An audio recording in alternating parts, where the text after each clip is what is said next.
कक्षा 12वीं की स्टूडेंट फाइनली आपका यहाँ पर रसायन शास्त्र केमिस्ट्री का आपका यहाँ पर हायर सेकेंडरी परीक्षा 2026 का पेपर लेके आ चुके हैं।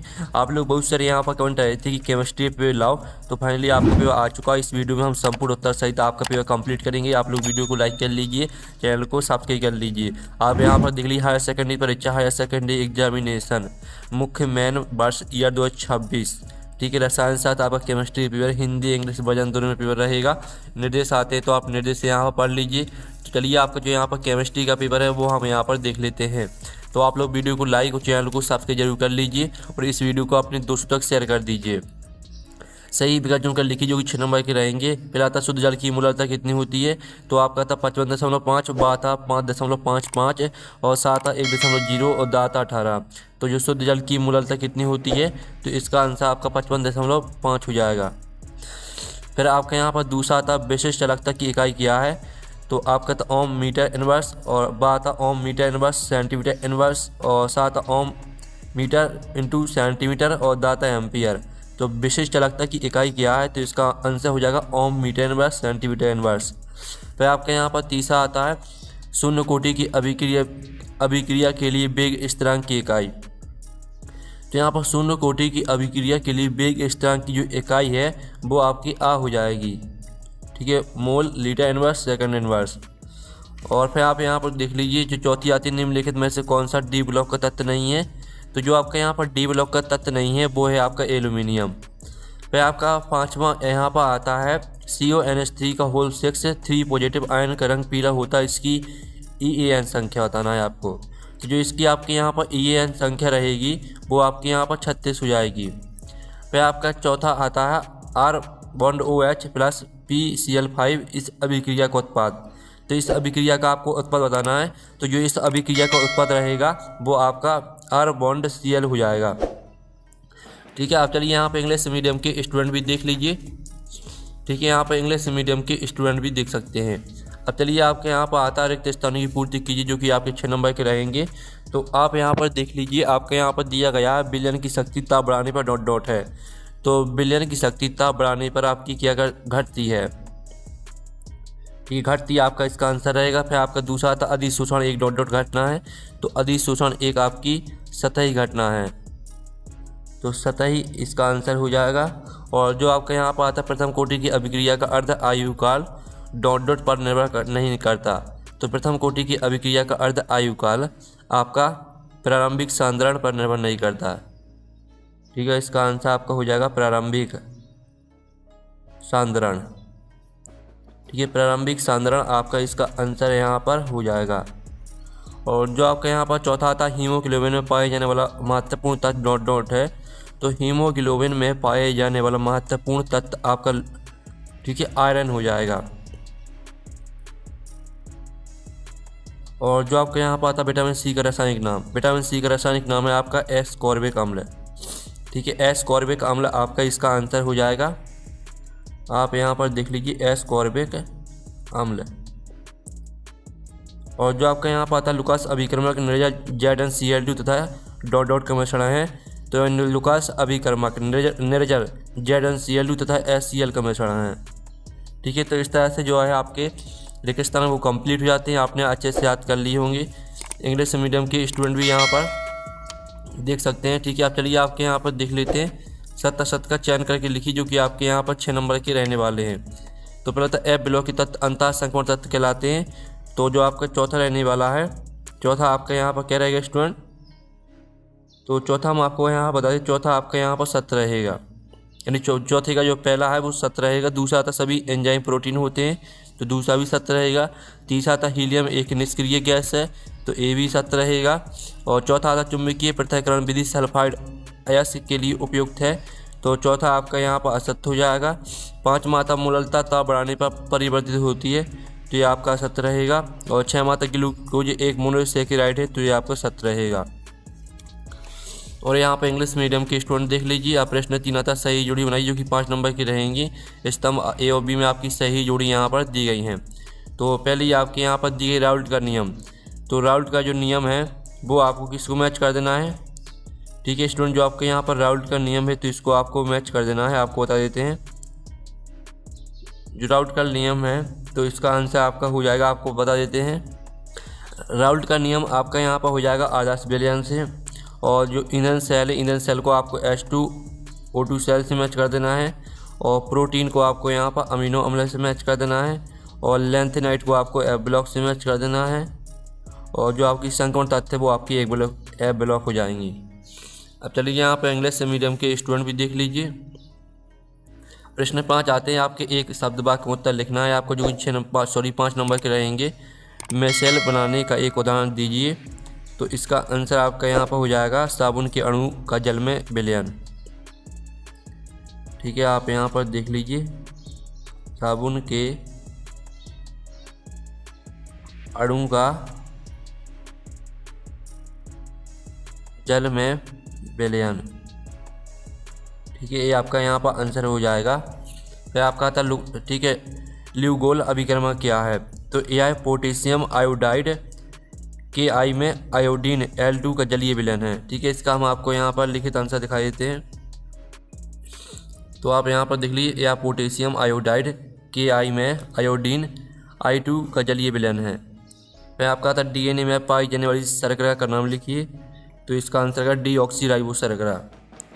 ठीक है, डीऑक्सीराइबोस शर्करा आपका तीसरे का आंसर रहेगा। और चौथा था मस्टर्ड ऑयल अभिक्रिया के मुख्य उत्पाद का नाम बताइए। तो मस्टर्ड ऑयल अभिक्रिया का जो मुख्य उत्पाद है वो आप यहाँ पर देख लीजिए, एल्किल आइसोथायोसाइनेट। फिर आपका 5वां था रासायनिक अभिक्रिया की दर किस पर निर्भर करती है? तो यहाँ पर रासायनिक अभिक्रिया की जो दर है यह अभिकारकों के सांद्रण, ताप और उत्प्रेरक पर निर्भर करती है। ठीक है, इस तरह से आप इनका स्क्रीनशॉट ले लीजिए। आपका एक शब्द वाक्य में उत्तर का सॉल्यूशन दिया गया है। ठीक है, स्क्रीनशॉट आप ले सकते हैं। अब चलिए आपके यहाँ पर इंग्लिश मीडियम के स्टूडेंट भी देख लीजिए। अब प्रश्न आपका 6 आता है, हेनरी का आपको नियम लिखना है अथवा था। ठीक है, मूलरता और मूललता में 2 अंतर स्पष्ट कीजिए। तो चलिए हम आपके यहाँ पर जो हेनरी का नियम है वो हम यहाँ पर देख लेते हैं। तो ये आपका हेनरी का नियम दिया गया। इस नियम के अनुसार स्थिर ताप पर किसी विलायक के निश्चित आयतन में घुली हुई गैस की मात्रा m उस गैस के सम अवस्था दाब P के समानुपाती होती है। इसका गणितीय रूप भी देख लीजिए। ठीक है, और साथ ही मूलरता और मूललता में अंतर देख लीजिए। पहले आपकी परिभाषा रहेगी 1 लीटर विलयन में घुले विलयन की मोलों की संख्या और 1 किलोग्राम विलायक में घुले मोलों की संख्या। और दूसरा पॉइंट भी याद करना है। फिर आपके यहाँ पर आता ओम का नियम लिख लिया है आपको। तो ये आपका ओम का नियम दिया गया, तो इसका स्क्रीनशॉट ले लीजिए। ठीक है, और साथ ही हम यहाँ पर देख लेते हैं आपका इसका अथवा वाला क्वेश्चन। तो स्टूडेंट आपका इसका अथवा वाला क्वेश्चन आता है जिसमें आपका दिया गया फैराडे की विद्युत अपघटन का प्रथम नियम समझाइए। तो आप यहाँ पर देख लीजिए, ये आपका यहाँ पर दिया गया फैराडे के विद्युत अपघटन का प्रथम नियम। इस नियम के अनुसार विद्युत अपघटन की क्रिया में किसी इलेक्ट्रोड पर मुक्त हुए पदार्थ की मात्रा W और विलयन में प्रवाहित की गई विद्युत धारा की मात्रा या आवेश Q के समानुपाती होती है। स्क्रीनशॉट आप ले लीजिए पूरा। फिर आपका यहाँ पर आता अभिक्रिया की कोटि से आप क्या समझते हैं। अथवा आता अभिक्रिया की दर को प्रभावित करने वाले 2 कारक लिखिए। तो ये आपकी अभिक्रिया की यहाँ पर कोटि दी गई है। और साथ ही अभिक्रिया की दर को प्रभावित करने वाले कारक देख लीजिए, अभिकारकों का सांद्रण और तापमान। लेंथेनाइट संकुचन क्या है? अथवा में आपका था संक्रमण तत्व रंगीन आयन क्यों बनाते हैं? तो लेंथेनाइट संकुचन देख लीजिए। और संक्रमण तत्व रंगीन आयन क्यों बनाते हैं, इसका उत्तर भी देख लीजिए। फिर आपके यहाँ पर देख लेते हैं 10वां प्रश्न, लिगेंड किसे कहते हैं? अथवा आता किलेट क्या है, एक उदाहरण दीजिए। तो लिगेंड किसे कहते हैं, इसका उत्तर देख लीजिए। और किलेट क्या है, इसका उत्तर भी देख लीजिए। फिर आपका आता सैंडमेयर अभिक्रिया को समझाइए। अथवा आता बोटेज अभिक्रिया का रासायनिक समीकरण लिखिए। तो ये आपकी यहाँ पर सैंडमेयर अभिक्रिया दी गई है। तो इसका आप स्क्रीनशॉट ले लीजिए। जब बेंजीन डाई एजोनियम क्लोराइड के विलयन को क्यूप्रेस क्लोराइड के साथ गर्म किया जाता है तो डाई एजो समूह क्लोरीन परमाणु द्वारा प्रतिस्थापित हो जाता है और क्लोरोबेंजीन बनता है। साथ ही बोटेज अभिक्रिया भी देख लीजिए। फिर आपके यहाँ पर आता है फिनॉल और एल्कोहल में 2 अंतर आपको लिखना है। अथवा आता है रीमन टीमन अभिक्रिया को समझाइए। तो ये आपका फिनॉल एल्कोहल में अंतर दिया गया है। फिनॉल अम्लीय होता है और नीले लिटमस को लाल कर देता है, जबकि एल्कोहल लगभग उदासीन होता है। और इसका दूसरा पॉइंट भी आपको याद कर लेना है। और अथवा वाले को उत्तर देख लीजिए, रीमन टीमन अभिक्रिया देख लीजिए, स्क्रीनशॉट ले लीजिए। ठीक है, अब चलिए आपके यहाँ पर देख लेते हैं 13वां आता एल्डोल संघनन क्या है। अथवा आता केनिजरी अभिक्रिया को समझाइए। तो एल्डोल संगनल देख लीजिए, बे एल्डिहाइड कीटोन जिनमें अल्फा हाइड्रोजन परमाणु होता है, तनुक्षार NOH की उपस्थिति में आपस में जुड़कर, ठीक है, हाइड्रोक्सी एल्डिहाइड बनाते हैं। साथ ही अथवा वाले का उत्तर भी देख लीजिए, केनिज़रो अभिक्रिया। फिर आपके यहाँ पर देख लेते 14वां प्रश्न। तो 14वां प्रश्न आता है, यदि 6 ग्राम यूरिया को 72 ग्राम जल में विलय किया गया तो यूरिया का मूल प्रभाव ज्ञात कीजिए, अथवा आता आदर्श व अनादर्श विलयन में अंतर स्पष्ट कीजिए। तो आप यहाँ पर देख लीजिए, आपका 14वें प्रश्न का आंसर रहने वाला है, ठीक है, और ये आपका आदर्श और अनादर्श विलयन में अंतर रहेगा। वह आपका 15वां आता शून्य कोटि के अभिक्रिया से आप क्या समझते हैं, उदाहरण सही समझाइए। अथवा आता अभिक्रिया कोटि से आप क्या समझते हैं, उदाहरण देकर समझाइए। तो ये आपके यहाँ पर शून्य कोटि की अभिक्रिया दी गई, और वह अभिक्रिया जिसकी दर अभिकारकों की सांद्रता पर निर्भर करती है, निर्भर नहीं करती, शून्य कोटि की अभिक्रिया कहलाती है। इसका समीकरण देख लीजिए और अभिक्रिया कोटि देख लीजिए।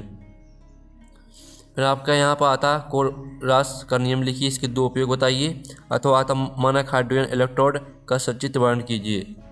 तो पहले तो आप यहाँ पर कोलरास का नियम देख लीजिए, ठीक है, और इसका उपयोग देख लीजिए। फिर आपका मानक हाइड्रोजन इलेक्ट्रोड देख लीजिए, ठीक है, आपका अथवा वाली का आंसर रहेगा। फिर आपका यहाँ पर आता है, ठीक है, 17वां प्रश्न, जिसमें आपको फिनॉल से आप निम्न कैसे प्राप्त करेंगे, 2,4,6 ट्राइनाइट्रोफिनॉल, बेंजीन, अर्थ एवं पैराक्रिसॉल। अथवा आता डी ब्लॉक और एफ ब्लॉक में 4 अंतर आपको लिखना है, ठीक है। तो आप यहाँ पर देख लीजिए, ये आपका यहाँ पर दिया गया, ठीक है, 2 नाइट्रो ट्राई, ठीक है, 2,4,6 ट्राइनाइट्रोफिनॉल, और बेंजीन देख लीजिए, अर्थ एवं पैराक्रिसॉल। साथ ही आप यहाँ पर डी ब्लॉक और एफ ब्लॉक के तत्वों में 4 अंतर देख लीजिए। फिर आपका 18वां आता है नाभिक स्नेही प्रतिस्थापन S1 और SN2 अभिक्रिया में, SN1 और SN2 अभिक्रिया में अंतर स्पष्ट करना है। अथवा देख लीजिए क्लोरोबेंजीन से DDT कैसे बनते हैं, समीकरण दीजिए। तो ये देख लीजिए, आपका 18वें क्वेश्चन का आंसर SN1 और SN2 अभिक्रिया में अंतर, और क्लोरोबेंजीन से DDT कैसे बनता है, इसका उत्तर देख लीजिए। फिर आपका 19वां निम्नलिखित पर टिप्पणी लिखिए, रोजरमुंडा अभिक्रिया और केली मैनसन अपचयन। अथवा आता है एसिटिक अम्ल बनाने की शीघ्र सिरका विधि को चित्र सही समझाइए। तो ये आपका 19वें क्वेश्चन का आंसर अगर रोजरमुंडा अभिक्रिया और केली मैनसन अपचयन, और साथ ही अथवा वाली का उत्तर देख लीजिए, एसिटिक अम्ल बनाने की शीघ्र सिरका विधि, ये आपका अथवा वाली का आंसर रहेगा। अब चलिए आपका यहाँ पर 20वां प्रश्न हम देख लेते हैं। 20वां प्रश्न आता है DNA और RNA में कोई 5 अंतर लिखना है। अथवा मैं आपको निम्न को समझाया, लुकास अभिक्रमक, रिबन अभिक्रिया, टोलेन अभिक्रमक, यूरोट्रोपिन। तो चलिए आप यहाँ पर देख लीजिए, DNA RNA में 5 अंतर दिया गया है, और ये आपका यहाँ पर दिया गया है, ठीक है, लुकास अभिक्रमक, रिबन अभिक्रिया, टोलेन अभिक्रमक और यूरोट्रोपिन। इस तरह से जो आपका पेपर है वो कंप्लीट हो जाता है। आप इस वीडियो को अपने दोस्तों तक शेयर कर दीजिए। हम नेक्स्ट वीडियो में मिलते हैं। Thanks for watching.